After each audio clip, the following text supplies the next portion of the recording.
চায়ের কাপে মেপে একটা ডিম ও আটা দিয়ে নরম তুলতুলে এই কেকের রেসিপি অনেকেরই অজানা। আসসালামু আলাইকুম। আজ আমি আপনাদেরকে খুব সহজেই চুলায় নরম তুলতুলে পাউন্ড কেকের রেসিপি তৈরি করে দেখাবো।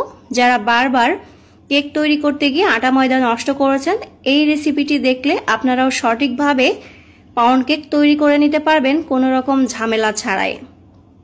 তো চলুন কিভাবে এই কেকটি তৈরি করেছি সেই রেসিপিটি দেখে নিই। এই কেকটি তৈরি করার জন্য প্রথমে আমি এখানে একটা ডিম নিয়ে নিচ্ছি। ডিমটা যদি ফ্রিজে থাকে সেক্ষেত্রে 1 ঘন্টা আগে বাইরে বের করে রাখবেন। ডিমটা দিয়ে দিলাম। এখন আমি এরকম একটা চায়ের কাপ নিয়েছি। এই চায়ের কাপের 1 কাপ চিনি এখন এখানে দিয়ে দেব। অনেকের কাছে মেজারমেন্ট কাপ থাকে না, সেই জন্য আজ আমি চায়ের কাপে মেপেই আপনাদের এই কেকটি তৈরি করে দেখাবো খুব সহজেই। এখন ডিম আর চিনিটাকে খুব ভালো করে মিশিয়ে নিতে হবে। অনেকেই বলে আপনার রেসিপি হুবহু দেখে আমি ফলো করে কেক বানিয়েছি, কিন্তু আমার কেক আপনার মতো হয়নি। তো আপনাদের কেকটা না হওয়ার একটাই কারণ যে কিছু কিছু টিপস আছে আপনারা সেটা ফলো করেন না।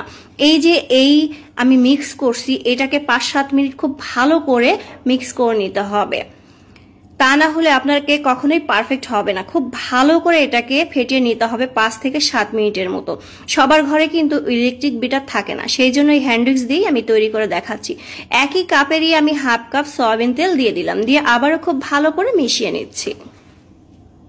এই ছোট ছোট টিপসগুলো আপনারা ফলো করবেন, দেখবেন আপনারা প্রথমবারে একদম পারফেক্ট কেক তৈরি করে নিতে পারবেন। তো এই যে খুব ভালো করে মিশিয়ে নিয়ে এখন সেই একই কাপেরই 1 কাপ কুসুম গরম দুধ এখানে আমি দিয়ে দিলাম।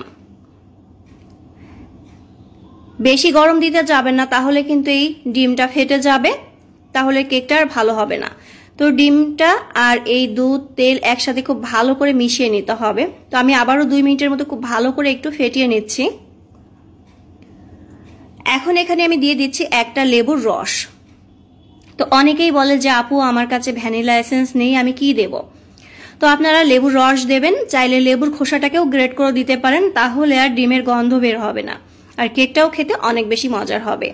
আবার খুব ভালো করে মিশিয়ে নিলাম। একটা লেবুর রস সব এখানে আমি দিয়ে দিয়েছি। এখন খুব ভালো করে মিক্স করে নিতে হবে আবারও। তারপরে এখানে আমি একটা চালনি নিয়ে নিচ্ছি আর নিয়ে নিচ্ছি 2 কাপ আটা। এই একই কাপেরই 2 কাপ আটা এখানে আমি নিয়ে নিচ্ছি। আর চা চামচের 1 চামচ ভরে এখানে বেকিং পাউডার দিয়ে দিলাম। দিয়ে দিচ্ছি সামান্য একটু লবণ টেস্টের জন্য। এখন এটাকে চেলে নিতে হবে। এখন খুব ভালো করে এই উপকরণগুলো মিশিয়ে নেব।